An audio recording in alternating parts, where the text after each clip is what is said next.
Hey everyone! Today we're learning all about Australian money. We're going to look at 1. What dollars and cents are. 2. How to make the same amount in different ways and how to use coins like a math superstar. First up, did you know that $1 equals exactly 100 cents? That's right. $1 and 100C are the same amount of money. Here's the fun part. You can make $1.85 using lots of different coin combinations.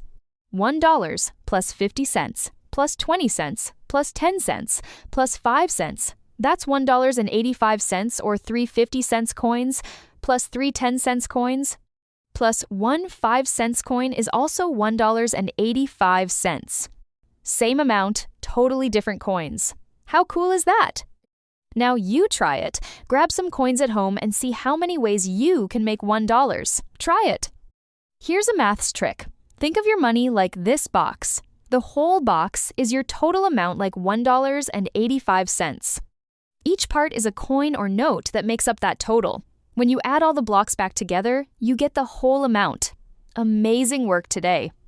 You now know that $1 equals 100 cents, and you can make any amount using different coins like a true math superstar. Don't forget to check out our free worksheet. The link is in the description below. And if this video helped you, smash that like button and subscribe so you never miss a maths lesson. See you in the next one.